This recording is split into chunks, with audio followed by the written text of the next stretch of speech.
வாழ்க வையகம், வாழ்க வையகம், வாழ்க வளமுடன். ஒரு பள்ளிச்சாலையா இல்லை இது மரங்கள் நிறைந்த இயற்கை சோலையா என்று நான் சுற்றிலும் பார்க்கிறேன். இங்கு வகுப்பறையில் பாடம் நடத்துகிற ஆசிரியர்களின் பாடத்தை விட பறவைகளின் கீதம்தான் மாணவர்களுக்கு நிரம்ப கேட்கும். இந்த பள்ளியில், பழனியப்பா பள்ளியில் படிக்கிற பிள்ளைகள் கொடுத்து வைத்தவர்கள். காரணம், பாடம் பதியம் போடுவதைப் போல இந்த வளாகத்தின் பச்சை பசுமையும் அவர்கள் மனதை இளமையாகவே வைத்திருக்கும். இந்த மரங்களின் நிழலெல்லாம் அவர்கள் மனதில் நிலைத்து நிற்கும். இப்படி ஒரு பள்ளியை பசுமை பள்ளியாக வைத்திருக்கிற ஐயா ராஜ்குமார் அவர்களின் தலைமுறையை நான் நெஞ்சார வணங்குகிறேன். நான் உட்கார்ந்திருந்த போது பக்கத்தில் இருந்த ஐயா சொன்னாங்க, நான் மாவட்ட கல்வி அலுவலர் ராஜ்குமார் அவர்களுடைய வகுப்பு தோழர், 2 பேரும் ஒன்றா படித்தங்க அப்படின்னு சொன்னாங்க. நம்ம பொம்முசாமி ஐயா வரும்போது, நான் அவர் பையனுக்கு அவரும் நானும் ஒன்றா படித்தங்க, நாங்கள் நண்பர். இப்படித்தான் தலைமுறை தாண்டி நட்போடு இருக்க வேண்டும். அப்பாவுக்கும் நண்பர் வந்திருக்கிறார், பிள்ளைக்கும் நண்பர் வந்திருக்கிறார். இதை தாண்டி என்ன உறவுகளை மேம்படுத்தி விட முடியும்? எங்கள் வழிகாட்டி ஐயா கந்தசாமி ஐயா இருக்காங்க, மணவளக்கலை மன்ற அன்பர்கள் இருக்கிறாங்க, என்னை அழைத்த செயலர் மெஞ்ஞானமூர்த்தி ஐயா அவர்கள், ராஜ்குமார் ஐயா குடும்பம். உங்களுக்கு ஒரு உத்தரவாதம் சொல்கிறேன், அரங்கத்தை நிரப்பி என்கிட்ட கொடுத்துருக்கீங்க. நானும் நிறைவு செய்கிற வரைக்கும் இப்படியே உங்கள் கையில் நான் கொடுப்பேன். ஆமாம், அது என் கையில் இல்லை, உங்கள் கையில் தான் இருக்குது. நான் உடனே எங்கள் மன்ற தலைவர் அவர் சிரிக்கவே மாட்டார், நம்மளை தான் சிரிக்க வைப்பார். இல்லையா நான் சிரிப்பையான்னு இல்லை, அவர் எப்பவும் சிரிக்கவே மாட்டார். இதுக்கு மேலே நான் சிரித்தேனா ஒருவேளை அவர் இல்லையோ இவர் அப்படின்னு. ஆனால் சத்தியமாக சொல்கிறேங்க, எனக்கு தெரிய வாழ்நாளில் எங்கிட்ட நீங்கள் வராதிங்க, சிரிச்சா போதும்னு சொன்ன முதல் மருத்துவர் பொம்முசாமி ஐயா தாங்க. ஏன்னா டாக்டருங்க, என்ன சிரிப்பு வேண்டி கிடக்கு, எதுக்கு செக்கப்புக்கு வாங்க அப்படின்னு கேட்பாங்க. அப்படி வாங்க அப்படின்னு சொல்கிறவங்களுக்கு மத்தியில் நீங்கள் வர வேண்டாம், சிரிச்சா போதும் என்று சொன்னதோடு மட்டுமல்ல, ஒரு சிரிப்பு சிகிச்சையும் கொடுத்துட்டு போனார். அப்புறம் ஃபீஸ் எல்லாம் இல்லையா இதுக்கு ஒன்று சரிங்க சார். எனக்கு தெரிய இன்னொன்று சொல்கிறேன், எல்லா டாக்டரும் மாஸ்க் போட சொல்லுவாங்க, மாஸ்க் அணிந்து விட்டு உள்ளே வரவும் அப்படின்னு. எனக்கு தெரிய எல்லா டாக்டரும் மாஸ்கை வாய்க்கு வெளியே தான் போட்டாங்க. இவர் தாங்க பிச்சு உள்ளே போட்டிருக்கிறார். இப்படி அப்போவே நான் நினச்சேன், பல பேர் மாஸ்கை வச்சுக்கிட்டு கழட்டவே மாட்டேங்கிறாங்களே அப்படின்னு. அது சப்பாத்தியாகவே நினச்சிருக்கிறாங்க சார். சிரிப்பு என்பது சிரிக்க தெரிந்தவர்கள் கவலையே இல்லாதவர்கள் என்று அர்த்தம் அல்ல. சிரிக்க தெரிந்தவர்கள் கவலைகளை செரிக்க தெரிந்தவர்கள், செரிமானமாக்கி விடுவார்கள். நான் படியேறி வருகிறேன், அண்ணல் காந்தியடிகள் வரவேற்கிறார், ஒரு பக்கம் மகாகவி பாரதியார் வரவேற்கிறார். இந்த பண்பாட்டு மண்ணை நான் உண்மையிலேயே தொட்டு வணங்குகிறேன். நீங்கள் பாரதியார், அவரை வெள்ளைக்காரன் கைது பண்ணுறான் சார். இந்திய வரலாற்றிலேயே வெள்ளை அரசால் தடை செய்யப்பட்ட ஒரே படைப்பு மகாகவி பாரதியின் படைப்பு தான். வேறு இந்தியாவில் இருக்கிற படைப்புகள்லேயே அவர் படைப்பை தான் வெள்ளைக்காரன் தடை செஞ்சான். ஏன்னா இவருடைய எழுத்து அவனை தூங்க விடவில்லை, இவருடைய பேனா அவனுடைய துப்பாக்கியை விட அவனை மிரட்டியது. அதனால் பக்கத்தில் இருக்கிற புதுச்சேரிக்கு அவரை விடுதலை போராளிகள் அனுப்பி வைத்தார்கள். அங்கே போய்யா நீ ஒருத்தந்தாயா பாடுறதுக்கு இருக்கிற, நீ இங்கிருந்து கைதாகி உள்ளே போயிட்டினா யாரையா விடுதலை உணர்ச்சியை ஊட்டுவாங்க அப்படின்னு அனுப்புனாங்க. அங்கே போன பாரதியாருக்கு வாடகைக்கு வீடு யாரும் தரல, ஒரே ஒருத்தர் தந்தார். அவருக்கு இவர் வாடகை தரல, எவனும் வாடகைக்கு கூட ஊடு தரல. இவர் தந்த ஒருத்தருக்கு வாடகை தரல, காசு இல்லை. அதுக்கு எழுதுறாரு, வீட்டு வாடகை கேட்டு வரும் விளக்கண்ணை செட்டியாருக்கு நான் என்ன பதில் சொல்லுவேன்னார். உனக்கு வீடு, அவர் கொஞ்சம் வளவளவளன்னு பேசுவார் சார். அதுக்காக இவர் பாரதியார் அவருக்கு வச்ச பேர் விளக்கண்ணை செட்டியார். உனக்கு ஊடு எவனா கொடுத்துருப்பானா? வாடகை தராமல் விட்டதே பெரிய விஷயம். இரவு 1 மணிக்கு கதவை தட்டுகிறார்கள். பாரதியார் கதவை திறக்கிறார். நீங்கள் தான் பாரதியாரா? ஆம், யாம்தான் பாரதி. அதில் ஒன்றும் குறைச்சல் இருக்காது, யாம்தான் பாரதி. உங்களை கைது செய்ய வந்திருக்கிறோம். காரணம், நீங்கள் குண்டு வைத்திருப்பதாய் தகவல் வந்திருக்கிறது. நாம இருந்தால் காலில் விழுந்திருப்போம். ஆனால் யாம்தான் பாரதி, கைது செய்ய வந்த காரணம் நீங்கள் குண்டு வைத்திருப்பதாய் செய்தி வந்தது. உடனே பாரதி அந்த அர்த்த இரவுல விண்ணை பிளக்கிற மாதிரி சிரித்தான். சிரித்து கொண்டு சொன்னான், ஓஹோ, யாம் கவிதை எழுதி வைத்திருக்கிற காகித துண்டுகளைத்தான் நீங்கள் குண்டுகள் என்கிறீர்களோ? நீங்கள் அப்போ எவ்வளவு பெரிய சிரிப்பு இருக்க முடியும். கைது செய்ய வர்றாங்கன்னதையும் சிரிச்சார் பாருங்களேன். அதனால் நம்முடைய வயிறு குலுங்க சிரிக்க வைப்பார் அப்படின்னு நிகழ்ச்சி தொகுப்பாளர் ஐயா சொன்னாங்க. நான் அதுக்காக இறங்கி வரிசையில் எல்லாத்தையும் கிச்சு மூட்டி விடவா முடியும்? சிரிச்சிருங்க, இல்லைன்னா நான் அழுவேன், தயவு செஞ்சு சிரிச்சிருங்க அப்படின்னா சொல்ல முடியும். இல்லைன்னா சிரிச்சிருங்க, சிரிக்காமல் இருந்தீங்கன்னா போகும்போது ரத்தம் கைக்கிடுவீங்க அப்படியா சார் நான் சொல்ல முடியும்? உங்களுக்கு நல்லது, எனக்கும் நல்லது, கொஞ்சம் ஆரோக்கியமாக இருக்கணும் அப்படின்னா சிரிப்பு அவசியம். வேறு ஒன்றும் இல்லை சார். நம்ம எல்லாருமே ஒருத்தரை சந்திக்கிறோம், நல்லா இருக்கீங்களா அப்படிங்கிறோம். ஒன்றும் நல்லா இருக்கேன்னு சொல்லணும், இல்லைன்னு தான் சொல்லேன். இதில் என்ன அப்போ நீ நல்லா இல்லைன்னா என்ன சுத்துற பூமி நின்னரவா போகுது? ஒருவர் நன்றாக இல்லை, அவர் சரியானத்துக்கு பிறகு நான் சுற்றுவேன், அப்படியா பூமி நின்ற போது. ஆனால் நல்லா இருக்கியான்னா இருக்கேன்னு சொல்லணும், இல்லைன்னு சொல்லணும். ஆனால் சில பேர் நடுத்தெருவுன்னு கூட பார்க்காம 1.5 மணி நேரம் கவலையை கொட்டுவான் பாருங்க. நல்லா இருக்கியான்னா 1 வாரமாக நெஞ்சு வலிக்குது, 2 நாளாக கையை இழுத்துக்குது, 8 நாளாக கிட்னி வலிக்குது, கப்புன்னு முதுகை இழுக்குது, கண்ணு முன்னே தெரியாமல் இருக்குன்னா கேட்டான் இல்லைங்க. அவன் 108க்கு ஃபோன் பண்ணிட்டான் சார். ஒரு நல்ல நண்பன்னா இப்படி தான் இருக்கணும். பாவம் அவர் உடம்பு சரியில்லைன்னு சொல்கிறாரு, 108க்கு ஃபோன் பண்ணுறதான நல்ல நண்பன். 108 வந்ததையும் அவன் ஏறி போயிட்டான் சார். ஏன்னா நல்லா இருக்கியான்னு கேட்டவனை 2வது நிமிஷம் இவன் 108ல் அனுப்புகிறான்னா இவன் எப்பேற்பட்டவனாக இருப்பான் சார். சில பேர் வார்த்தையிலே நம்மளை நிலகொலைய வச்சிருவான். சந்திக்கிற 2 பேர் இப்பெல்லாம் கேட்குற கேள்வி, உங்களுக்கும் சுகர் இருக்குல்ல? சரி அதான் கேட்டேன். ஏன்னா உங்களை ரொம்ப நாளாக கேட்கணுன்னு எனக்கு ஒரு ஆசையாக இருந்துச்சு. ராத்திரி கூட கேட்க மறந்துட்டுமே, போன வாரம் கூட சந்தித்தோம், கேட்க மறந்துட்டுமே அப்படின்னு ஃபோன் பண்ணி கூட கேட்கலான்னு நினச்சேன். சரி இன்றைக்கி சந்திக்கலமே. அவன் ஏன்டா சந்தித்தோம்னு இருப்பான். சுகர் இருக்குல்ல? அவன் இல்லையா? எப்படி கண்ட? செக் பண்ணினியா? பண்ணினே. எப்போ? நேற்று தான் இன்னைக்கு காலையில் கூட வந்திருக்கலாம். எங்கே பண்ணினேன்? நான் யூரின் டெஸ்ட் பண்ணேன். சார் யூரினில் தெரியாது, ரத்தத்தில் கலந்துருக்கோம். அப்புறம் இல்லை நான் ரத்தத்தையும் பண்ணிட்டேன். எங்கே பண்ணேன்? நம்ம அவினாசி லேபில். சார் கோயம்புத்தூருக்கு போங்க சார், அங்கே தான் நல்ல லேப் இருக்குது, நீ அங்கே பாரு. உடனே அவன் ஆமாம் எனக்கு இருக்குது, கையை கொடு. நல்ல இப்போ தான் சார் நிம்மதி ஆகிறான்.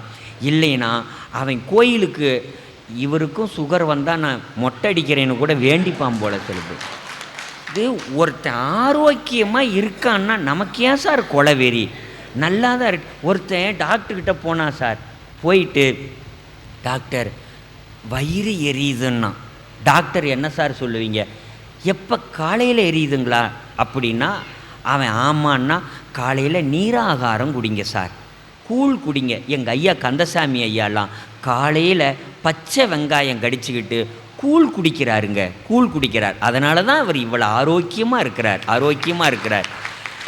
காலையில் வயிறு எரியுதுங்களா, கூழ் நீராகாரம் குடிங்க சொல்லலான்னு நினச்சார் டாக்டர். இல்லை டாக்டர் காலையில் எரியல.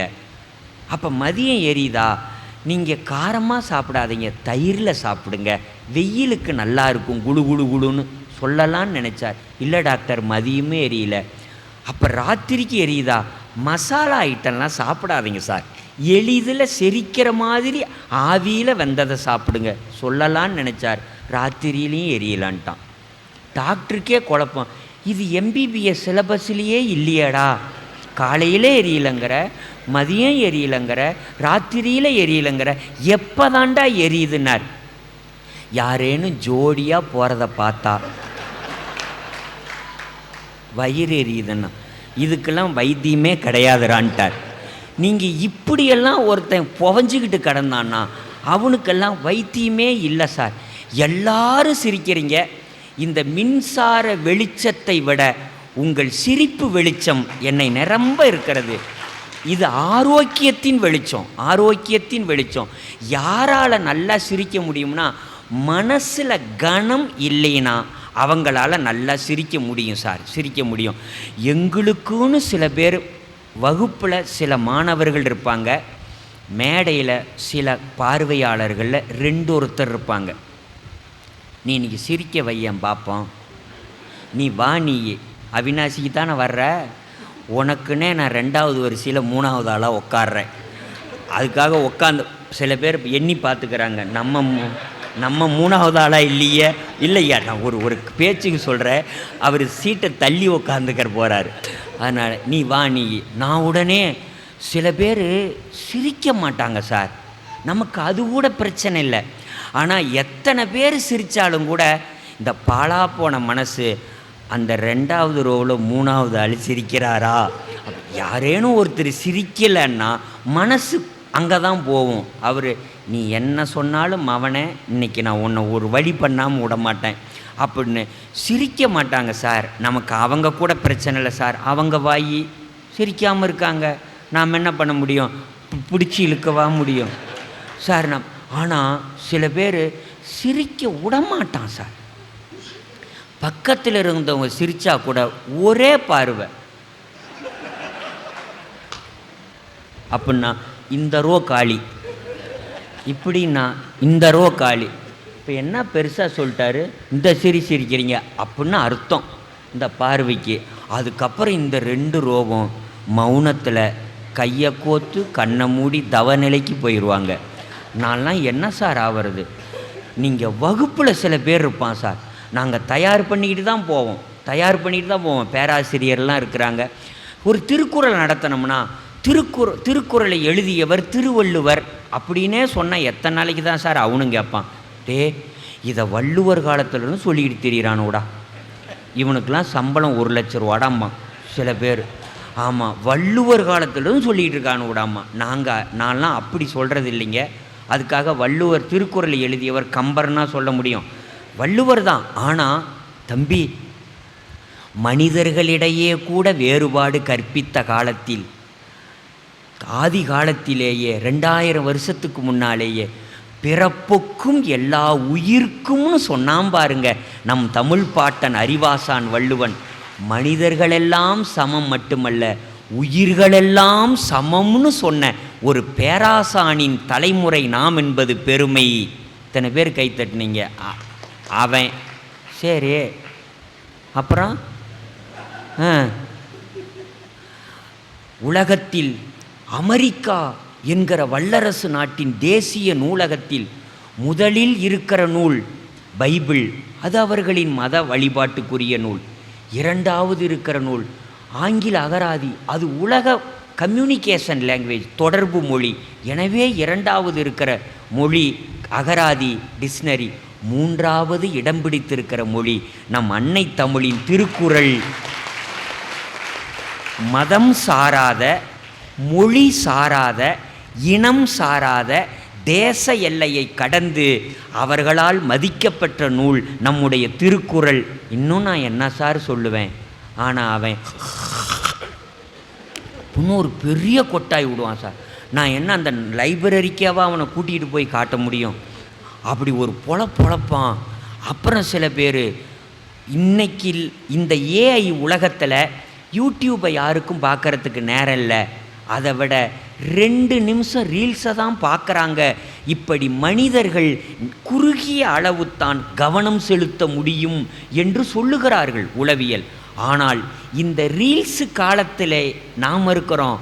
ஆனால் வள்ளுவர் மனிதர்கள் பக்கம் பக்கமாக படிக்க அவர்களுக்கு நேரம் இருக்காது, மனசு இருக்காது என்று குறுகிய அடியில் 7 சீரில் 2 அடியில் பாடினாரே, அவர் வருங்கால மனிதனின் மன உளவியலை கடந்த காலத்திலேயே கண்டுபிடித்த ஐயா வள்ளுவர் அப்படின்னு. எப்படா இவன் மணி முடிக்கும், இவன் நேரம் 2 பேரும் வாயை திறக்கிறான், 2 பேரும் வாட்சை பார்க்குறான்னா நான் என்னை காற்று பிடிங்கி விட்ருவானுவோ சார், காற்று பிடிங்க.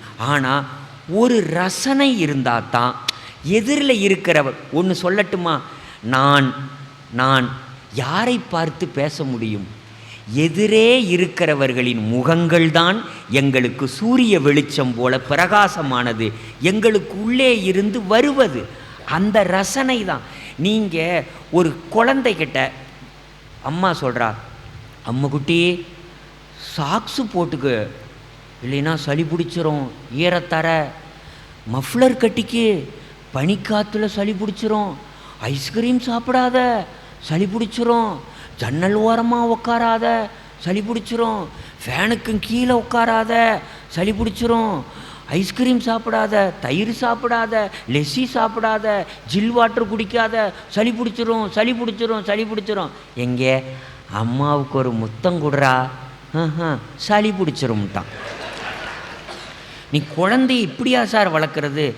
எதுக்கெடுத்தாலும் சளி பிடிச்சிரும்னா அவன் முடிச்சிடான், முத்தம் கொடுத்தாலும் சளி பிடிச்சிரும் அப்படின்னா நீங்கள் குழந்தைகளாக இருக்க நாம் விடுறதில்ல சார்.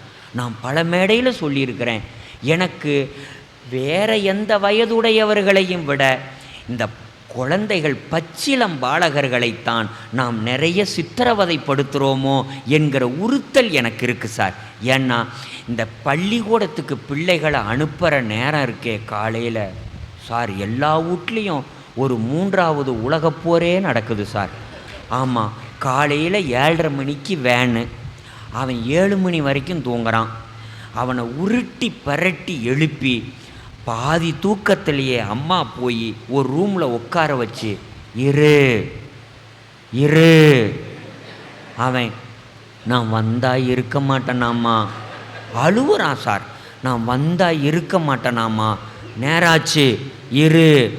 நான் நேராச்சுன்னு என்கிட்ட சொல்கிற, நான் கீழே அதுக்கிட்டேயா சொல்ல முடியலங்கிறான். அப்படியே தூக்கி அடுத்த ரூமில் நிற்க வச்சு சவரை திறந்து விட்றா. அவன் என்னம்மா வீட்டுக்குள்ளே மழை பெய்யுதுங்கிறான் பாதி தூக்கத்தில். நீ குளிக்கிறடாங்கிறா. சரின்னா தூக்கிட்டு வந்து அப்படியே ஃபேனுக்கிட்ட வச்சு ஃபேனை போட்டு விட்றா, உன்னை காய வைக்கிறேங்கிறா. நேரம் இல்லை, போட்டு சாப்பாட்டில் உட்கார வச்சு அப்படி உருட்டி ஒன்று அப்புனா அவன் வாயில் கேட்சி பிடிக்கிறான் சார். பிடிச்சவன் சுடுது புகையாக விடுறான் சார். புகை விடுற வயசா சார் அந்த வயசு? புகையாக விடுறான், துப்புறான். அவ சொல்கிறா துப்பாத, நேரம் இல்லை, துப்பாத, அப்படியே வைங்கிறா. அம்மா ஒரு எக்கி வாயிலேயே சோத்த ஆத்துறா சார். சுடு சோத்தை தாம்பாளத்தில் கொட்டி ஆற்றலாம், தட்டில் கொட்டி ஆற்றலாம், குழந்த வாயில் கொட்டியா சார் ஆற்றுவீங்க? அவன் வாய் வெந்து போகிற மாதிரி ஆஹாங்கிறான். அதுக்குள்ளே இந்த பாரு அடுத்து வர்ற இங்கே ஒரு பாப்பா, இங்கே ஒரு பையன் உருட்டி அப்படி அடித்து, அடுத்து இங்கே உருட்டி அடித்து, இது உள்ளே போகிறதுக்குள்ளே அவன் உள்ளே போயிடணும்.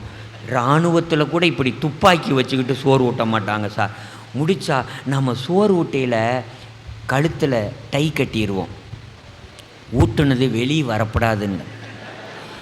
பெல்ட்டும் போட்டுருவோம், கீழ் வழியாக வந்துடப்படாதுன்னு போட்டு நப்பி அந்த அந்த பாக்ஸில் சில பேர் சோறு போடுவான் பாருங்களா, போட்டு அழுத்தி மூடியை போட்டு சில பேர் ஏறி நின்று ஒரு குதிப்பான். சரியா? அதுக்கு மேலே அந்த பாப்பா பள்ளிக்கூடத்தில் போய் திறந்து ஸ்பூனை விட்டு நோண்டுனா வராது, ஜேசிபி வர சொல்லி தான் நோண்டி எடுக்கணும். அந்த சோத்தை போட்டு அழுத்தி அதை தின்னுன்னா அது பாறை மாதிரி அந்த சோத்தை திங்க முடியாது.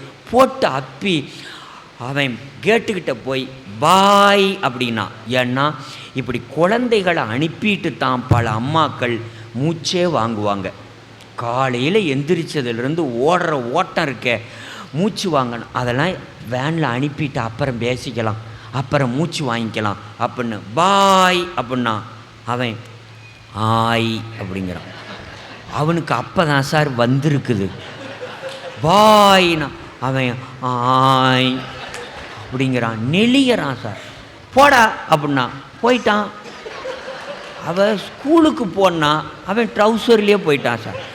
பாவம் சார், அவன் என்ன சார் பண்ணுவான்?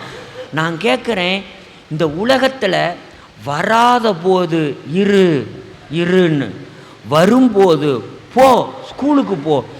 என்னை கேட்டால் குழந்தை தொழிலாளர்களை வச்சிருக்கிற முதலாளிகளை கைது பண்ணுறாங்கல்ல, இல்லை இந்த மாதிரி பெற்றோர்களை முதல்ல கைது பண்ணணும் சார், கைது பண்ணணும் சார். நீங்கள் பிள்ளைகளாக இருக்க விடலான்னா அவன் இளமையில் இளைஞனாக இருக்க மாட்டான், வயசு உள்ளவனாக இருக்க மாட்டான். அவனை காலையில் ஒரு டியூஷன், மதியானம் ஒரு டியூஷன், சாயந்தரம் ஒரு டியூஷன், அப்புறம் வந்து மேக்ஸு கிளாஸு, அப்புறம் செஸ் கிளாஸு, அப்புறம் கேலியோகிராஃபி. நல்லதுங்க சார், நான் அதுக்கு ஒன்றும் மறுப்பு சொல்லலை. நம்ம குழந்தைகளுக்கு நிறைய கொடுக்கணும், அந்த குழந்தைகளுக்கு அறிவை திணிக்கிறோம். அந்த குழந்தைக இளைப்பாறத்துக்கும் கொஞ்சம் நேரம் ஒதுக்கணுமா இல்லையா சார்? அந்த குழந்தைகளாக இருக்கிறதுக்கு நேரம் ஒதுக்கணும் இல்லையா? குழந்தைகளை டாக்டர் ஆக்குங்க, வரவேற்கிறேன். என்ஜினியர் ஆக்குங்க, வரவேற்கிறேன். நீங்கள் வக்கீலாக்குங்க, வரவேற்கிறேன். குழந்தைகளாக இருக்கவும் நாம் இடம் கொடுக்கணும் சார், இடம் கொடுக்கணும். அது வேணும். நீங்கள் 2வது படிக்கிற 2 பேர் பேசிக்கிறான் சார். இந்த உலகம் அழிஞ்சிடலாமடாங்கிறான் ஒருத்தன். இன்னொரு அப்படி சொல்கிற வயசா சார்? 2வது படிக்கிறவன் இந்த உலகம் அழிஞ்சிடலாமடாங்கிறான். நாமே எப்போ ஈரானும் அமெரிக்காவும் போர் ஒப்பந்தம் போட்டு போரை நிறுத்துவாங்கன்னு நினைக்கிறோம். ஏன்னா நம்ம வீட்டுக்கு சிலிண்டர் ட்ரம்மு வருமா வராதாங்கிறது நான் யாரை சொல்கிறேன்னு உங்களுக்கு தெரியும். ட்ரம்மு வருமா வராதாங்கிறது ட்ரம்ப்பு கையில் இருக்குது, சரிங்களா? நம்ம வீட்டில் அடுப்பு எரியுமா எரியாதாங்கிறது அங்கே அணைஞ்சாதான், குண்டு அடிக்கிறது அணைஞ்சாதான் நம்ம வீட்டில் அடுப்பு எரியும். நம்ம வீட்டில் வேறு 3/4 டம்ளர் காஃபி குடிச்செல்லாம் போதும், 1/2 டம்ளர் குடிங்க, சிலிண்டர் வரல. ஆமாம் சரிங்கிறான் நம்மால். காஃபி டம்ளரை மட்டும் காட்டு, வெறும் டம்ளர் நான் குடிச்சுக்கிறேன், சிலிண்டர் வந்ததையும் காப்பி வச்சுக்கலாங்கிறான். அதுக்கே இனிமேல் பஞ்சம் வந்துருமோ என்னன்னு தெரியலை. இப்போ கேட்குறேன், உலகம் அழிஞ்சிடலாமடாங்கிறான் ஒருத்தன். இன்னொருத்தன் சொல்கிறான், ஏன்டா அப்படி சொல்கிறாங்கிறான். பின்னடா இந்த ஹோம்ஒர்க்கு கொடுத்து கொள்றானுவளே, இவெல்லாம் நல்லா இருப்பானாடா, நம்ம பாவம் சும்மா விடாதரா, அழியணும்டாங்கிறான். இன்னொருத்தன் சொல்கிறான், அப்படிலாம் சொல்லாதடா, உனக்கு மட்டும் என்னடா சொல்லாதங்கிற, உனக்கும் தாண்டா ஹோம்ஒர்க் கொடுக்குறாங்க. அவன் சொல்கிறான், அப்படி இல்லைடா, அழிஞ்சிட்டா மறுபடியும் எல்கேஜியிலேருந்து ஹோம்ஒர்க் செய்யணுடாங்கிறான். அவனும் சார் உலகம் நல்லா இருக்கட்டும்லாம் அவன் அழியணும்னு சொல்லலை, மறுபடியும் ஆனதோடு ஆச்சு, 2வது வந்துட்டோம்டா. அவன் ஏதோ பிஹெச்டி முடித்தவன் மாதிரி, 2வது வந்துட்டோம்டா, ஆனதோடு ஆச்சு, தம் கட்டி இன்னும் ஒரு 17 வருஷம் படிச்சிருவோம். அழிஞ்சிட்டா மறுபடியும் பிறந்து மறுபடியும் எல்கேஜிலேருந்து ஹோம் ஒர்க் செய்யணும். அவனுக்கு உலக போரை விட இந்த போர் பெரிய அக்கப்போராக இருக்குது சார், அக்கப்போராக இருக்குது சார். பிள்ளைகள் வீட்டுக்கு வந்தாங்கன்னா அந்த பிள்ளைகளை மனதார அப்படி ரசித்து ருசித்து அப்படி கொஞ்சி கணவன் மனைவி கொஞ்சம் ஒரு உளவியல் நிபுணன் சொல்கிறான் சார், நான் சொல்லலை, ஒரு உளவியல் நிபுணர் சொல்கிறான். நீங்கள்லாம் கூட நாளைக்கு அதை பின்பற்றுங்க. அடுத்த முறை வந்தால் ஐயா ராஜ்குமார் ஐயாவுக்கு நன்றி சொல்லுங்க. ஏன்னா எனக்கு தெரிய அவர் வீட்டு கல்யாணத்துக்கு கூட அவர்லாம் இவ்வளவு கஷ்டப்பட்டுருப்பாரான்னு தெரியலை. வந்து சேர் எடுத்து போடுறாருங்க சார். நாமெல்லாம் சிரிச்சிட்டு போகணுங்கிறதுக்காக, நம் உடல் ஆரோக்கியமாக இருக்கணுங்கிறதுக்காக அவர் எவ்வளவு இந்த சமூக தொண்டு செய்கிறாரு, அவருக்கு நன்றி சொல்லணும். இந்த தம்பி அவர்கிட்ட அடுத்த வாரம் வந்து இந்த திருச்சியிலிருந்து வந்த தம்பி நல்லா பேசினார். என்ன பேசினார்? சிரிக்க பேசினார். என்ன பேசினார்? கடைசி வரைக்குமே புரியலையே. ஆனால் மனுஷன் புரியாத மாதிரியே பேசினானே அப்படின்னா அவர் அடுத்த முறை என்ன கூப்பிடுவாரா சார்? நல்லா சிரிச்சிட்டு, சார் ஆரோக்கியமாக இருந்தோம், நம்ம நகைச்சுவை முற்றத்துக்கு வந்தோம்னா நாம் சிரிச்சிட்டு போகிறோம் சார், ஒரு வாரத்துக்கு இந்த சார்ஜ் இருக்குது சார், அந்த தெம்பு இருக்குது சார் அப்படின்னா அவரும் அடுத்த முறை என்னை கூப்பிடுவார். ஏன் கைத்தட்ட மாட்டேங்கிறீங்க? அம்மா சார் கூப்பிட சொல்லுங்கள் சார். நீங்கள் மகிழ்ச்சியாக இருக்கிறோம், சந்தோஷமாக இருக்கிறோம். அந்த ஞானி சொன்னார் சார், உங்கள் குழந்தைகளை நீங்கள் காலையில் எழுப்புகிற போது தயவு செய்து அந்த குழந்தைகளை தட்டி எழுப்பாதீர்கள். இல்லையே, அடிச்சுத்தானே எழுப்புகிறோம், தட்டியே எழுப்பாதீங்கிறான். நாங்கள் உருட்டி பரட்டியில் எழுப்புகிறோம் அப்படின்னா குழந்தைகள் தட்டி எழுப்பாதீர்கள். அந்த குழந்தைகளின் பாதத்திலோ, அந்த குழந்தைகளின் உள்ளங்கையிலோ, அந்த குழந்தைகளின் முகத்திலோ ஒரு முத்தமிட்டு எழுப்புங்கள். அதிகாலை நேரம் அந்த பிஞ்சுகளுக்கு ஒரு பூக்களைப் போல விடியட்டும். அந்த பிள்ளைகளின் இமைகள் பூ இதழ்களைப் போல விரியட்டும். காலையில் எப்படி எழுப்புகிறீர்கள், இரவில் எப்படி உறங்க வைக்கிறீர்கள் என்பதை பொறுத்துத்தான் அந்த குழந்தைகளின் முழு நாள் மனநலமும் இருக்கும். அப்படின்னா அந்த குழந்தைய முத்தம் கொடுத்து எழுப்புனா என்ன சார்? மேடையில் சொன்னேன். முடிச்சுட்டு கீழே இறங்கின உடனே ஒரு 90 வயசு பெரியவர் வந்து என் கையை பிடிச்சிக்கிட்டு கண்ணீர் மல்க சொன்னார் சார், தம்பி அடுத்த மேடையிலிருந்து குழந்தைகளை மட்டும் இல்லை நம்மளையும் அப்படியே எழுப்ப சொல்லியாங்க. சார் என்ன சார் தப்பு? ஏன் என்ன தப்பு? ஒரு வீட்டில் இருக்கிறவங்கள காலையில் நாளைக்கு இப்போவே பல பேர் சொல்லிக்கிறாங்க, நாளைக்கு காலையில் அப்படி எழுப்புமா? நமக்கு ஒரு எதிர்பார்ப்பு இருக்குமில்ல சார், அது ஒன்றும் தப்பு இல்லை.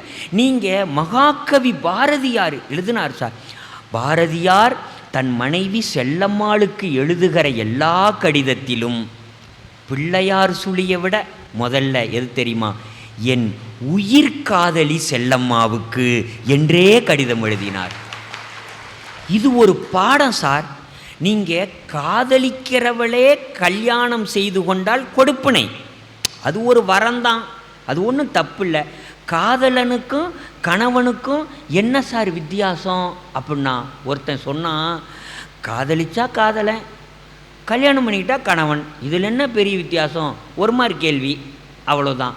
ஆனால் ஒருத்தன் வித்தியாசமாக சொன்னான், சண்டை வந்துட்டா பேச்சை நிறுத்திடுவாளோ அப்படின்னு கவலைப்பட்டா அவன் காதலன், சண்டை வந்துட்டா பேசாமல் இருந்துருவாளோ அப்படின்னு கவலைப்பட்டா அவன் காதலன், பேசுனா சண்டை வந்துருமோ அப்படின்னு நினச்சா அவன் கணவன் தான்.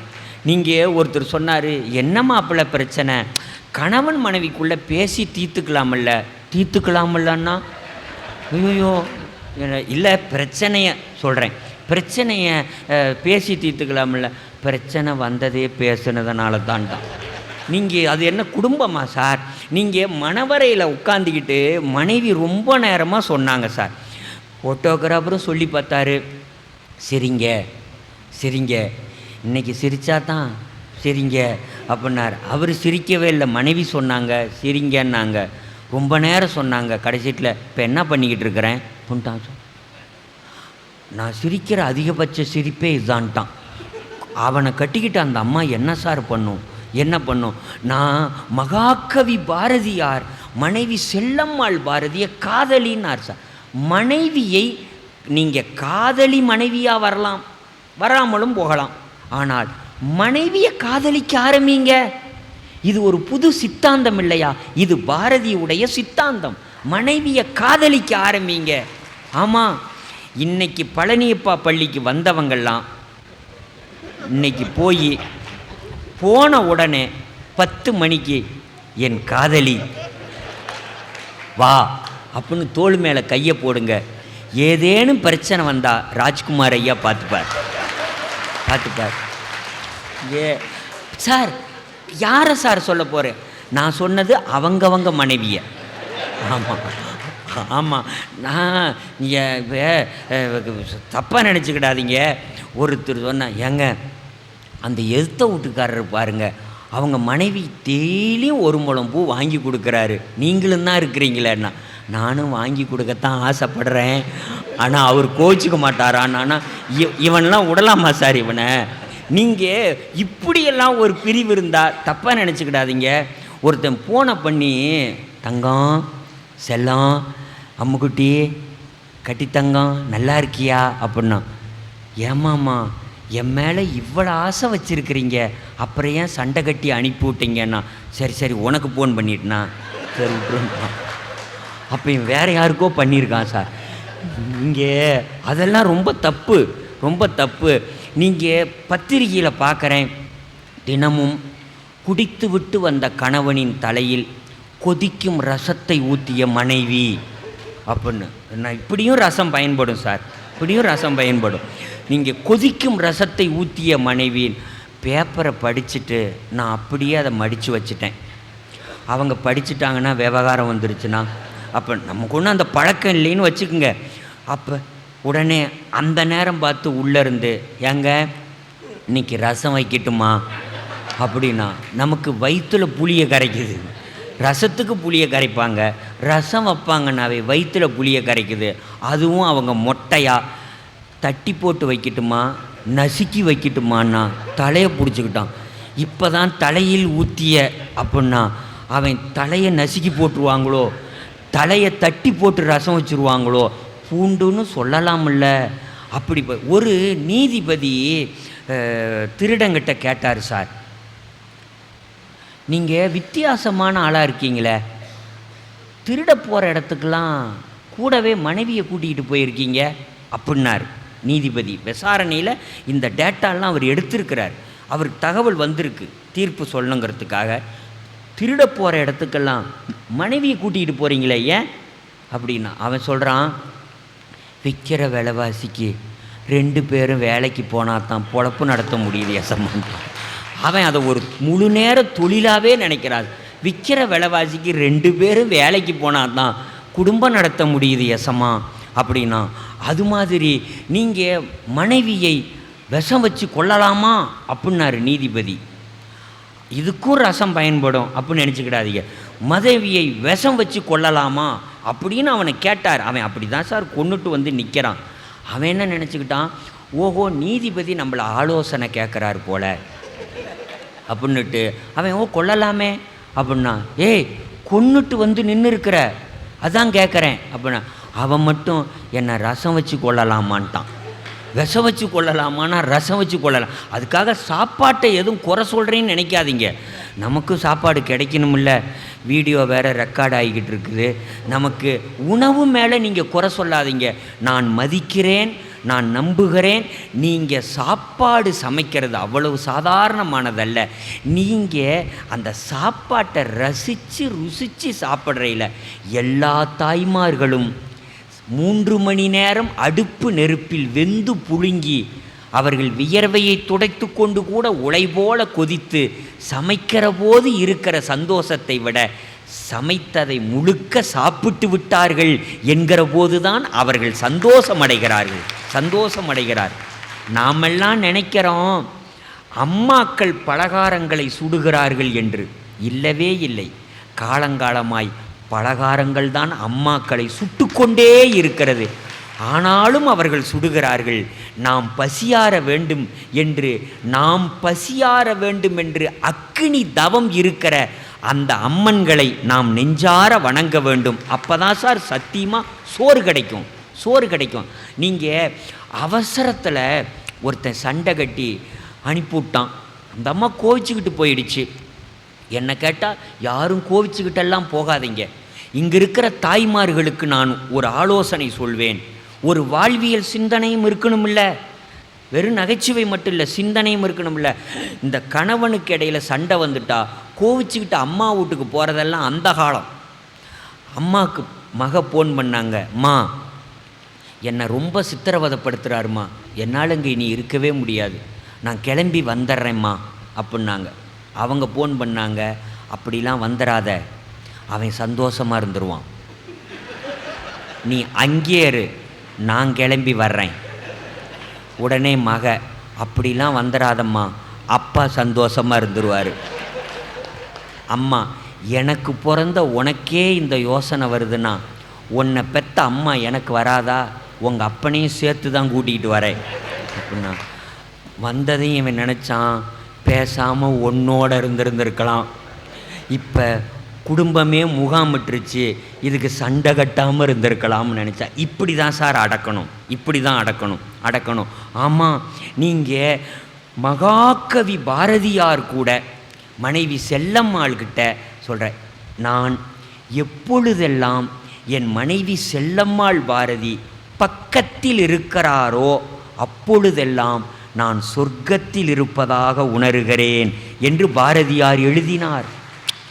நீங்கள் மனைவி பக்கத்தில் இருக்கிறாருங்கிறது ஒரு உயிர் தெம்புங்க, அது ஒரு உயிர் தெம்பு.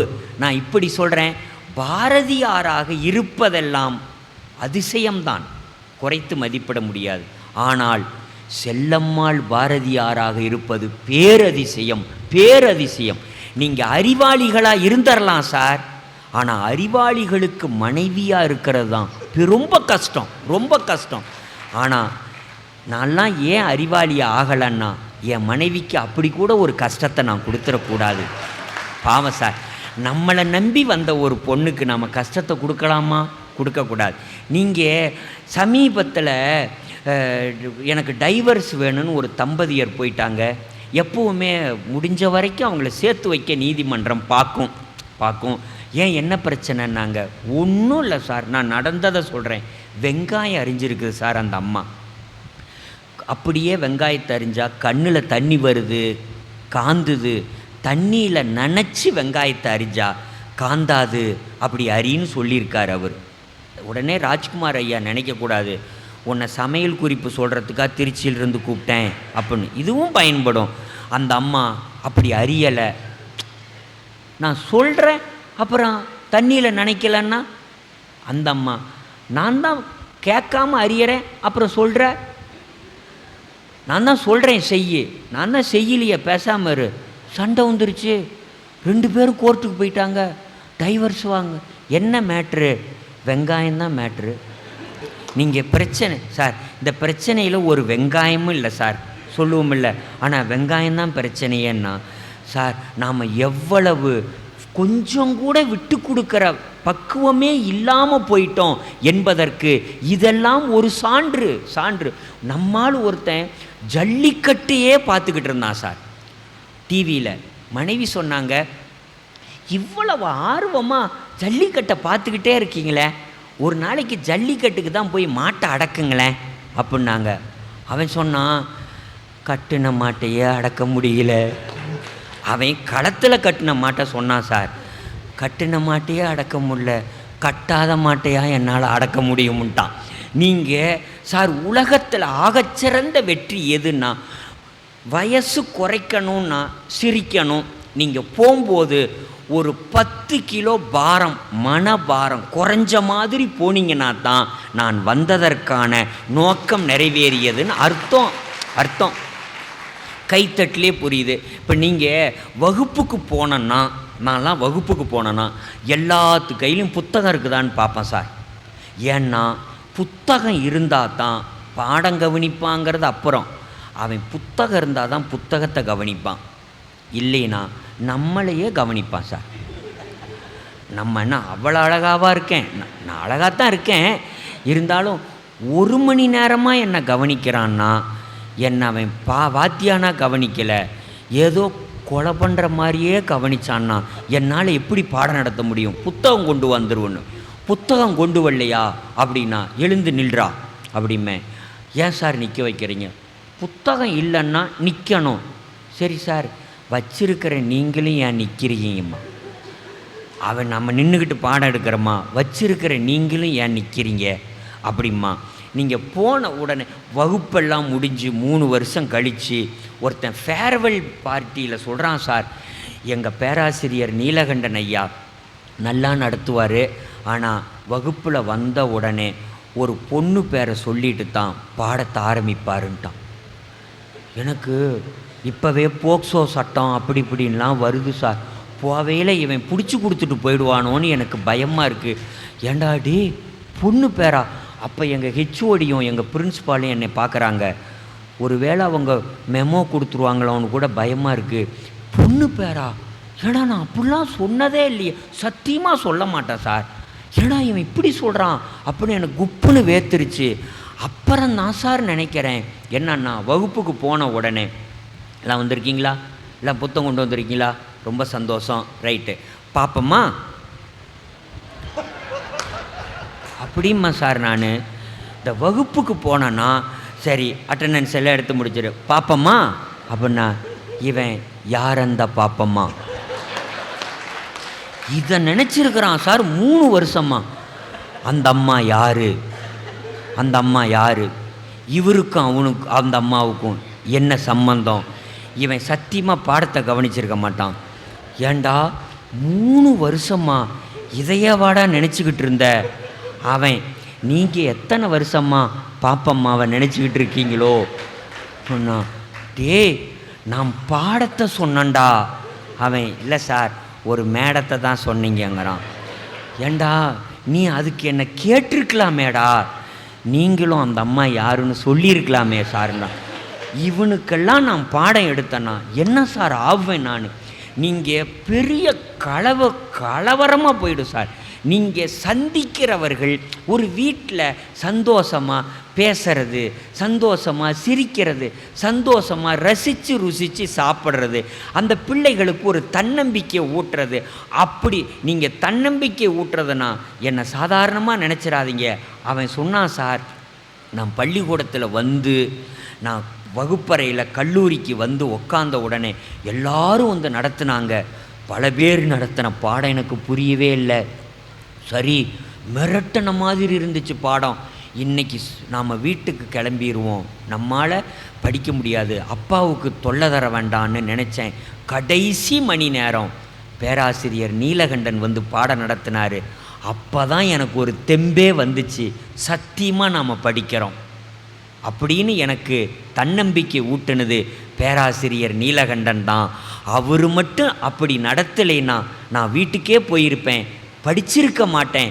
நான் படித்து 3 வருஷம் முடிக்கிறேன்னா அவர் தான் சார் காரணம் அப்படின்னு அவன் சத்தியமாக சொன்னான் சார். ஒருத்தருமே கைத்தட்ட மாட்டேங்கிறீங்க. உங்கள் மனசுக்குள்ளே என்னன்னா, இவர் நடத்தினதை பார்த்தா அப்படி சொல்லியிருப்பான். வாய்ப்பு இல்லையே, வாய்ப்பு இல்லையேன்னு அவன் சொன்னான். சொல்லிட்டு ஒரு வார்த்தை சொன்னான், இப்படி நடத்துகிற இவருக்கே வேலை கிடைச்சிருக்கிறப்ப நமக்கு ஏண்டா கிடைக்காது? சத்தியமாக நமக்கு வேலை கிடைக்கும், படிப்போம், நம்ம வேலைக்கு போவோன்னு எனக்கு தன்னம்பிக்கை ஊட்டுனதே அவர் தான் சார்னா. நான் இப்படியெல்லாம் தன்னம்பிக்கை ஊட்டியிருக்கேன் சார், இப்படிலாம் ஊட்டியிருக்கேன் நான். ஏன்னா நான் 5வது ஃபெயில் ஆனவன் சார். அதுக்கு தட்டுறாங்க சார், பல பேர் கை தட்டுறாங்க, அதுக்கு பல பேர் கை தட்டுறாங்க. 5வது ஃபெயில் ஆனவன். ஏன்னா எனக்கு 5வது பாடம் வர வரைக்கும் நமக்கு ஒன்றும் புரியலை சார், புரியலை. நான் ஒன்றும் தப்பாக சொல்லலை. எனக்கு கணக்குன்னா ரொம்ப பயம் சார், பயம். எனக்கு பள்ளிக்கூடத்துக்கு போன உடனே நான் எங்கள் இறை வழிபாட்டு கூட்டத்தில் அப்படியே சுற்றிலையும் பார்ப்பேன் சார். கணக்கு வாத்தியார் வந்திருக்கிறாரா அப்படின்னு பார்ப்பேன் சார், பார்ப்பேன். கைத்தட்டின பல பேரை பார்த்தா நம்ம பங்காளிங்க பல பேர் இருப்பாங்க போல். கணக்கு வாத்தியார் வந்திருக்காரா அப்படின்னு பார்ப்பேன். அவர் வரல அப்படின்னா எனக்கு அப்படியே சொர்க்கத்தில் போகிற மாதிரி இருக்கும் சார். கூடவே பாரதி ராஜா படத்தில் வர மாதிரி கூட தேவதைகளும் கூட வருவாங்க. அந்த வெள்ளை கவுன் போட்டுக்கிட்டு என் கூடவே வருவாங்க. அப்படியே மிதப்பேன் சார். அன்னைக்கு வந்த சந்தோஷம் என் கல்யாணத்தன்னைக்கு கூட சந்தோஷமாக இருப்பேன்.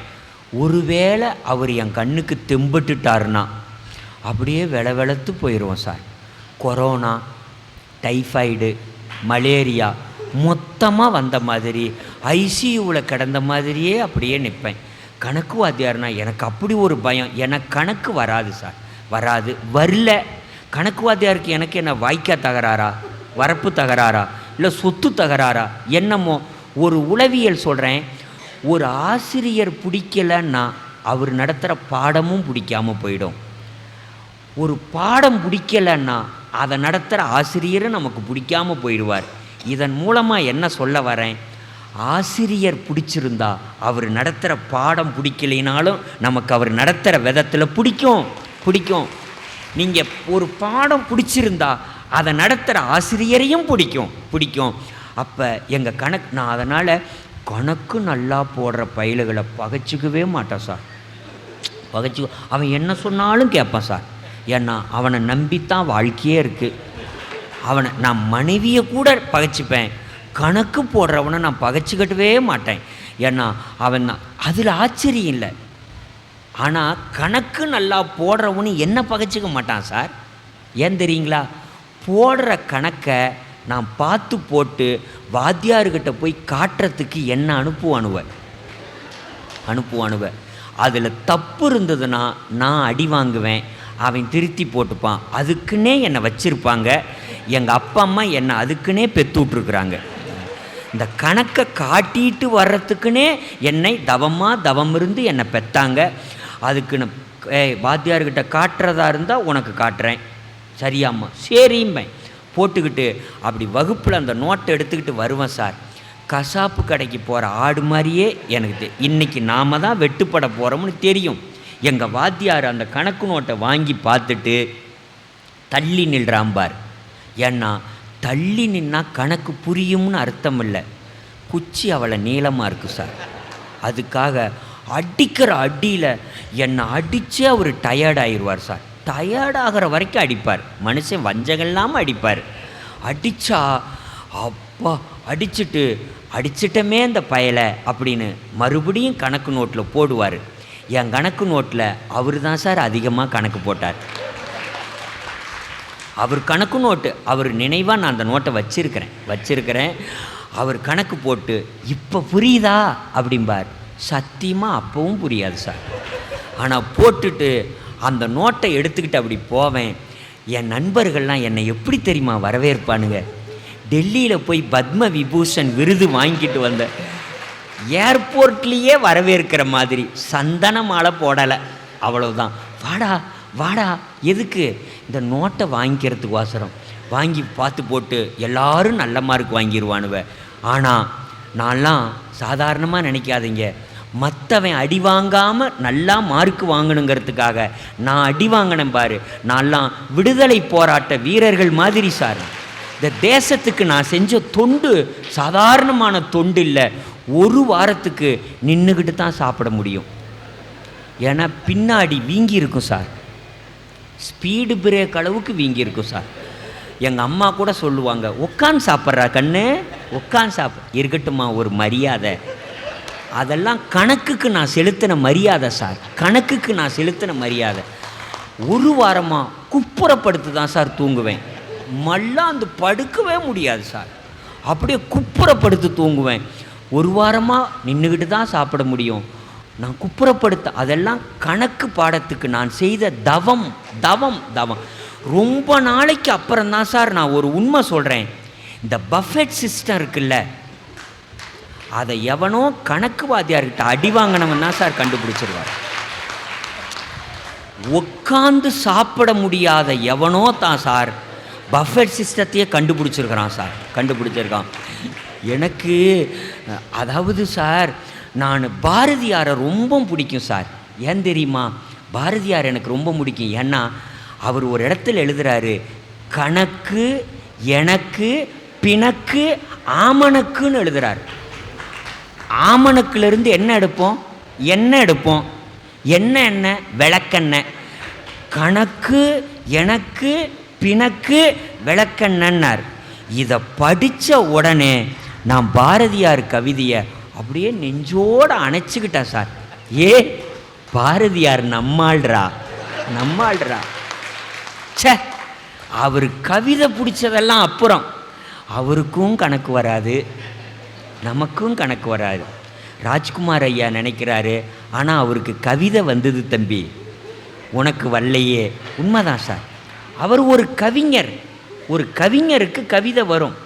ஒரு கவிதைக்கே எப்படி சார் கவிதை வரும்? கவிதை வரும் சார். சார் நீங்கள் இப்போ ஒரு பாடம் வரல, நான் கேட்குறேன் சார். நான் அதுக்காக கணக்குக்கு எதிரி அல்ல, எதிரி அல்ல. ஆனால் நான் என் பையில் எப்பவும் தமிழ் புத்தகத்தை வச்சுருப்பேன் சார். ஏன்னா அது ஒன்று தான் புரியும். புரியாததை நாம் ஏன் சுமப்பானே? புரியாத தமிழ் புத்தகம் மட்டும் ஒரு வருஷத்துக்கு ஒரே புத்தகத்தை 4 முறை வாங்கிடுவோம் சார். ஏன்னா அதை படித்து, அதை அடிக்கோடிட்டு, அதை கிழித்து, அதில் சைடில் எழுதி மேலே வரி அச்சடிக்கப்பட்ட எழுத்தை விட நான் எழுதிய எழுத்துக்கள் என் தமிழ் புத்தகத்தில் அதிகம் அதிகம். அப்படி உயிருக்குயிராக தமிழை படிப்பேன். எங்கள் பள்ளிக்கூடத்தில் நான் தான் தமிழில் மார்க் வாங்கினேன் சார், மார்க் வாங்கினேன். ஆமாம், தப்பித்தவறி அந்த 4 பேருக்கு நன்றி கைத்தட்டினத்துக்கு. ஏன்னா நானும் என்னென்னமோ சொல்லி பார்த்துட்டேன். நான் தான் பேராசிரியர், என் பையன் சொன்னான்னு சொன்னேன், ஒருத்தரும் கைத்தட்டல. நான் கணக்கில் வீக்கானேன், அதுக்கு தான் 4 பேர் கைத்தட்டினாங்க. தமிழில் மார்க் வாங்குவோம் சார். ஆனால் எங்கள் பள்ளிக்கூடத்துலேயே மார்க் வாங்கின ஒரு பொண்ணு தமிழில் மட்டும் நான் தான் வாங்குவேன். ஒரு நாள் சாயந்தரம் பள்ளிக்கூடம் விட்டதையும் எங்கள் ஸ்கூல் கிரவுண்டில் அந்த பொண்ணு தனியாக எங்கிட்ட வந்து, நீங்கள் நினைக்கிற மாதிரி இல்லை, ஆமாம், நீங்கள்லாம் ஆர்வமாக கேட்குறத பார்த்தா சொல்லு, எங்களுக்கெல்லாம் அப்படி ஒரு பொண்ணு வரலையேடா அப்படிங்கிறம்மா. அந்த பொண்ணு வந்து, என்னடா எல்லா பாடத்துலேயும் மார்க் வாங்குற, ஆனால் தமிழில் மட்டும் ஏன் வாங்கலை அப்படின்னு எங்கள் வீட்டில் சோறு போட மாட்டேங்கிறாங்கடா, ஒன்னால் எனக்கு சோறு கிடைக்க மாட்டேங்குதுடா அப்படின்னு சொல்லிச்சு. ஆனால் எங்கள் வீட்டில் எனக்கு கொண்டாடுனாங்க சார், கொண்டாடுனாங்க. அதுவும் எங்கள் அம்மா என்ன தெரியுமா கொண்டாடிச்சு? எங்கள் ப்ராக்ரஸ் கார்டில் மார்க் அட்டைன்னு சொல்லுவோம் நாங்கள் படிக்கிறப்ப, மார்க் அட்டை.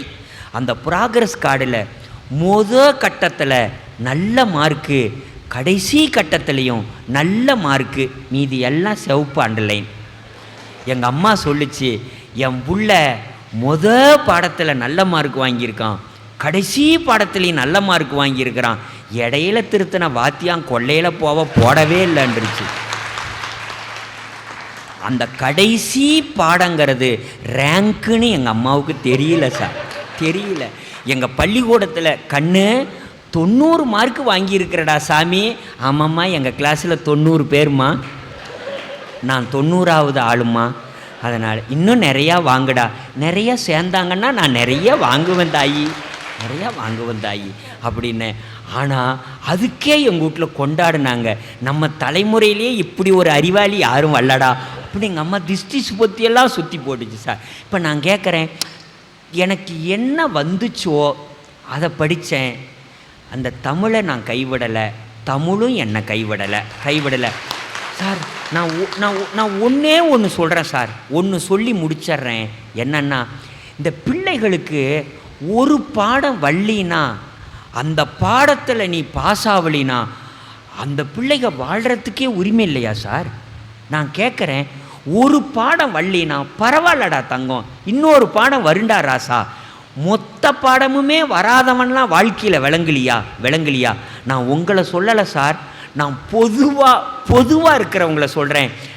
நான் சொல்கிறேன் சார், வெளிப்படையாக சொல்கிறேன். இப்போ நான் கேட்குறேன், படித்தவன் பாடம் நடத்துகிறான், படித்தவங்க பாடம் நடத்துகிறாங்க, படிக்காதவங்க பல பேர் பள்ளிக்கூடமே நடத்துகிறாங்களே சார்.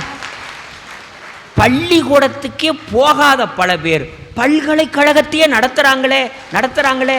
இப்போ நான் கேட்குறேன், படிக்காதவங்க விளங்கவே முடியாதா சார்? அப்படியெல்லாம் தம்பி, படிப்பே இல்லைனாலும் விளங்கலாண்டா தங்கம். கணித மேதை ராமானுஜம் இங்கிலீஷில் ஃபெயில் ஆனார்.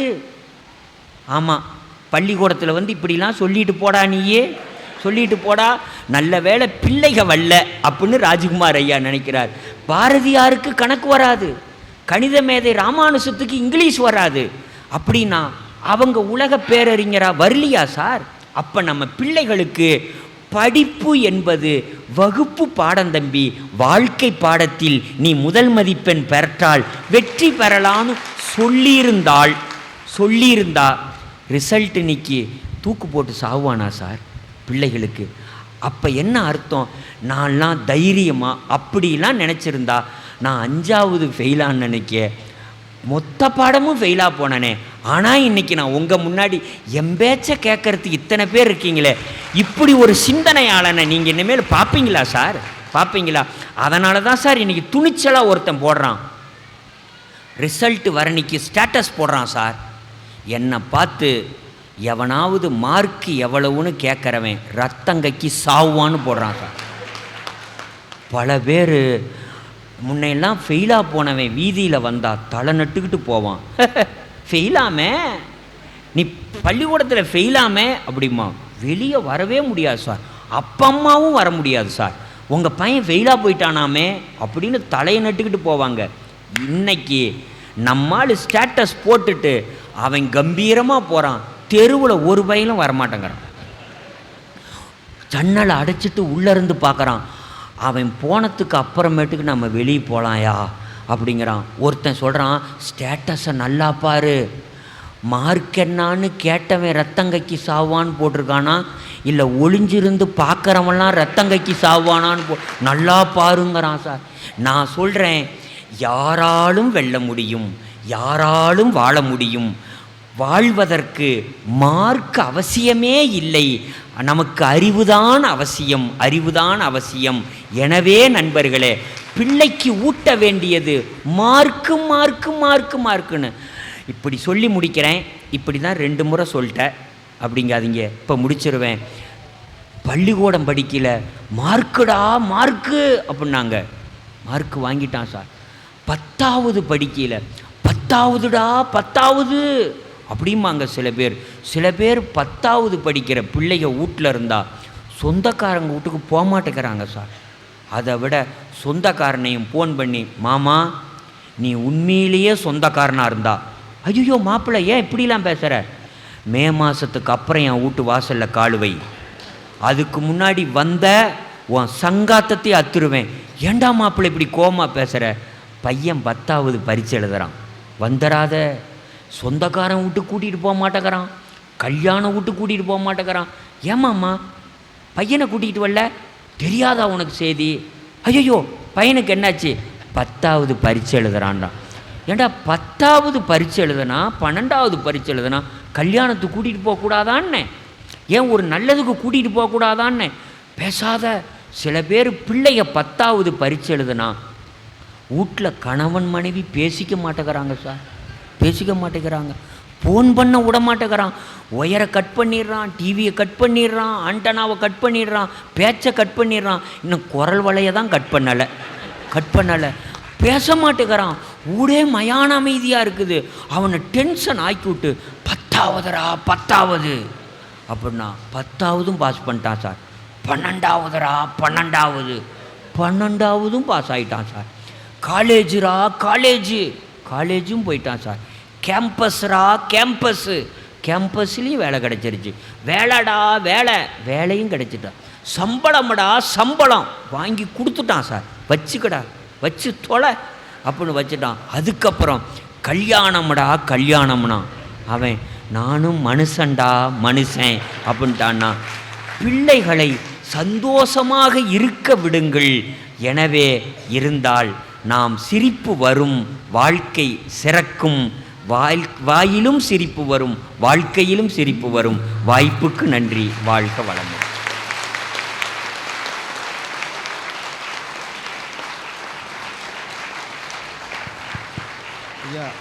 உங்களுடைய நட்சத்திர முத்திரை நகைச்சுவையான பொங்கலுக்கு சர்க்கரை பொங்கலில் ரசமூத்தி சாப்பிடும் அனுபவத்தை மட்டும் பகிர்ந்து கொண்டு மேயர் விருப்பமாக அதை சொல்லித்தான் நாங்கள் கூட்டத்தை சேர்த்திருக்கிறோம். சரி, ரைட்டுங்க. அதை கேட்டுட்டு போயிடாதீங்க. ஆமாம், வேறு ஒன்றும் இல்லைங்க. அது அடுத்த முறை வந்து அந்த சர்க்கரை பொங்கலுக்கு ரசம் வச்சதை கொண்டு வந்து எல்லாத்துக்கும் கொடுக்குறேன். வச்ச பொங்கல் இன்னும் இருக்குது. அது ஆனால் சாப்பிட்டவன் இருக்கானான்னு தெரில. ஒருத்தர் வந்து நீங்கள் இந்த ஜோக்கு வந்ததுக்கு பிறகு முந்தா நாள் திருச்சியில் பஸ் ஸ்டாண்டில் கிளம்பி அவசரமாக போனேன் சார். எதுக்கு ஒருத்தர் வந்தவர் இப்படின்னார், என்னமோ என்னை அடிக்க வர்ற மாதிரி. சார் வழி விடுங்க, நீங்கள் பட்டிமன்றம் பேசுகிறவர் தான், அதுக்கா இப்படி மிரட்டினேன்? பட்டிமன்றம் பேசுகிறோம்? ஆமாம் சார் பேசுகிறேன். அந்த சக்கரை பொங்கலுக்கு ரசம் வச்சவர் தானே நீ? ஆமாம் சார் நான் தான் வச்சேன்னா. இல்லைன்னா என்னை விட்டுருக்க மாட்டான் சார், நான் அவினாசிக்கு வந்திருக்க முடியாது. நீங்கள் அதுக்கு பிறகு பல பேர் கேட்குற. ஒன்றும் இல்லை சார், நான் பொய் இல்லை, அது ஒன்றும் நகைச்சுவையாலாம் சொல்ல, உண்மையிலேயே என்னை ஒருத்தன் பார்த்து கேட்டான் சார், சக்கரை பொங்கலுக்கு ரசம் ஊற்றி சாப்பிட்ருக்கியான்னு கேட்டான் சார். எனக்கு குப்புன்னு வேத்துருச்சு. சக்கரை பொங்கலுக்கு ரசம் ஊற்றி சாப்பிடவா? என்னையா சொல்கிறேன்னு அவன் சொல்கிறத பார்த்தா எனக்கு நடு ரோட்டில் அப்போவே உட்காந்து அடுப்பு கூட்டி சக்கரை பொங்கலையும் ரசத்தையும் வச்சிருவேன் போல். அப்படி சொன்னான் சார். வயசு என்ன ஆகுதுன்னா 50 வயசு ஆச்சுன்னே. ஆட, சக்கரை பொங்கலுக்கு ரசம் ஊற்றி சாப்பிடாமல் 50 வருஷம் இருந்திருக்கியே, வாழ்க்கையே வீணாக்கிட்டையான்னு அவன் சொல்ல போனான். சக்கரை பொங்கலுக்கு ரசம் ஊற்றி சாப்பிடல, அப்போ செத்துரு அப்படின்னு சொல்லியிருப்பான் போல. அவன் சொல்கிறத பார்த்தா சக்கரை பொங்கலுக்கு ரசத்தை ஊற்றி அது முழுவ அப்படியே நெய்ப்பதமாக கரைச்சி அவன் சொல்ல எனக்கு வாயில் எச்சி ஊறுது. அப்படியே முழுவ ரசத்தை ஊற்றி சக்கரை பொங்கலில் ஊற்றி அதை அப்படியே கரைச்சி ஆடாடாடாடாடா அதை உள்ளே போவையில் அப்படியே தொண்டாங்குழி இறங்கி நெஞ்சாங்கூட்டில் இறங்கி அப்படியே அது இனிச்சுக்கிட்டே இறக்கும்பார். அந்த சக்கரை பொங்கலோட இனிப்பு ரசத்தில் இறங்கி ரசத்தோட காரம் சக்கரை பொங்கலில் ஏறி நான் என்னை பாடையில் ஏறி அப்படின்னு சொல்லலை சார். அவ்வளவுதான். எனக்கு இவன் என்னடா சொல்கிறான், எப்படா சக்கரை பொங்கலுக்கு ரசம் வச்சா அப்படின்னு. நீ மட்டும் சாப்பிட்டு பாரேன். அவன் என்ன நினச்சிக்கிட்டு சொன்னான்னு தெரில. சாப்பிட்டு பாரேன்னா சாப்பிட்டதுக்கு அப்புறம் நான் பார்க்க முடியாது, என்னை வந்து எல்லாம் பார்த்துட்டு போவாங்க அப்படின்னு நினச்சி சொன்னானா என்னன்னு தெரில சார். சாப்பிட்டு பாரேன்னா அவன் சொன்னதில் எனக்கு கவனம் முழுக்க ஒன்றில் ஒன்று இறங்கி ஒன்றில் ஒன்று ஏறி ஒன்றில் ஒன்று கரைஞ்சி ஒன்றில் ஒன்று நிறைஞ்சி ஆடாடாடாடாடாடா அவன் சொன்னதை பார்த்து ராத்திரி 1 மணிக்கு இப்படி நிகழ்ச்சி முடிச்சுட்டு வீட்டுக்கு போனேன் சார். என் மனைவி தூங்கி இருந்தவங்களை எழுப்பி சக்கரை பொங்கலை ஒரு அடுப்பில் வை, ரசத்தை ஒரு அடுப்பில் வையின்னு 1 மணிக்கு ஏயா இப்படி வந்து தொல்லை பண்ணுற, நீ வை அப்படின்னு வச்சு 2 பேரும் என் மனைவி பகலில் தான் பொங்க வைப்பாங்க, வாழ்க்கையில் ஏயா இப்படி நடுராத்திரியில் பொங்க வைக்கிற அப்படின்னு சொல்லி வச்சு சூடு பொறுக்க முடியல சார். அவன் சொன்ன மாதிரியே கரைச்சி ஊற்றி நப்பி கரைச்சி, இதில் வேற லேட்டாக கரைச்சா சூடு ஆறிடும்னு என் மனைவியையும் சேர்ந்து 2 பேரும் ஒன்றா கையை விட்டு கரைச்சி வாய்க்கு இல்லை மூக்குக்கு கூட கொண்டு போக முடியல சார். மூச்சே நின்றுரும் போல இருந்துச்சு. அந்த கையோட அப்படியே கையை கூட கழுவாமல் அவன் வீட்டில் போய் ஏண்டா அப்படி சொன்னேன்னு கூட கேட்கல, தான் சொல்லிட்டானே, அதை ஏண்டா என்கிட்ட சொன்னே. எத்தனை பேருக்கு இப்போ நீங்கள்லாம் சரி அதை ஏண்டா எங்ககிட்ட சொல்கிற, நான் மெய்ஞானமூர்த்தி சார் தான் காரணம். நீங்கள் அப்புறம் அவன் ஏண்டா என்கிட்ட சொன்னேன்னே. அவன் சொன்னான், இல்லை நீ சாப்பிட்றத பார்த்தேன், நீ சாப்பிட்ற அழகை பார்த்தேன், நீ அள்ளி அப்புறதை பார்த்தா நீ எதை போட்டாலும் சாப்பிடுவ போல.